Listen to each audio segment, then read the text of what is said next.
স্ত্রীর খোঁজে ঠাকুরগাঁও থেকে ভোলার চরফ্যাশনে ছুটে আসেন স্বামী। রংপুরের ঠাকুরগাঁও জেলার যুবক হান্নান তার স্ত্রীর খোঁজে 1 মাস পর ভোলার চরফ্যাশনে এসে পৌঁছালেন।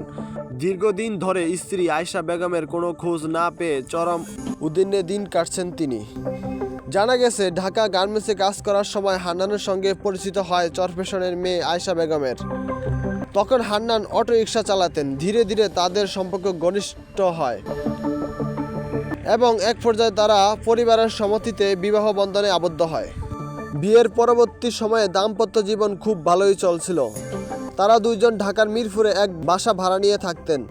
হঠাৎ আয়েশা জানান সে কয়েকদিনের জন্য তার বাবার বাড়ি চরফ্যাশনে যাবেন। এরপর অনেক দিন কেটে গেল, আয়েশা বেগম আর মিরপুরে স্বামীর কাছে ফেরেননি। ফোনে বারবার যোগাযোগের চেষ্টা করা হলেও তা সম্ভব হয়ে ওঠেনি।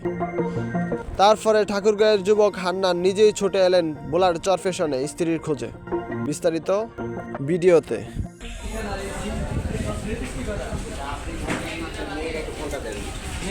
আপনি কি এখন তাকে খুঁজে বের করতে চাচ্ছেন কিনা সেটা বলেন।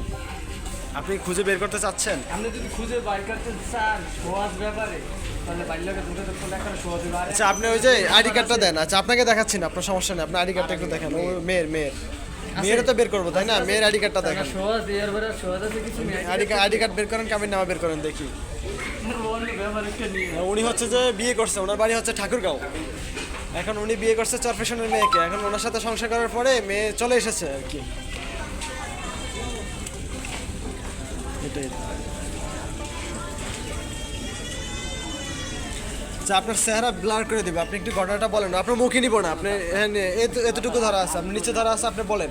বলেন না ভাই, বলে ওনার বিষয়টা আপনি একটু বলেন। কি হয়েছে বলেন, কি হয়েছিল মূলত, সমস্যাটা কি, ঘটনাটা কি? ঠাকুরগাঁও, হ্যাঁ, এই হলো চরফ্যাশনের। হ্যাঁ, হ্যাঁ।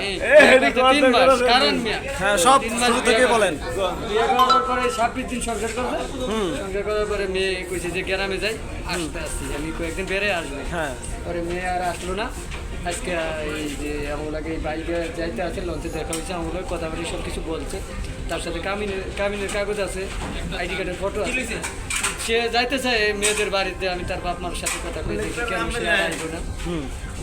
বলতে আছে যে অনেক মানুষ বলতে আছে যে আমি কি বলা যাইলে কি আমার, কেউ বলতে আছে মারবো, কেউ বলতে আছে আপনি যায়েন না। এই ভাই মানে তো আমি দেখি না যে কেউ উপকার করবে, এরকম মানুষ দেখতে পাইতে আছে।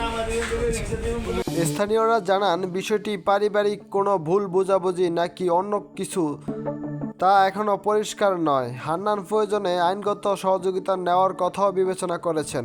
এই ঘটনায় এলাকায় চাঞ্চল্যকর সৃষ্টি হয়েছে এবং অনেকেই আশা নিরাপদ ফেরত কামনা করেছেন। হান্নান জানান, আমি শুধু চাই আমার স্ত্রী ভালো থাকুক। কেন সে ফিরছে না সেটা জানার জন্যই এত দূর থেকে এসেছি। কাউসার হাসান, কাউসার, ঢাকা নিউজ, চরফ্যাশন।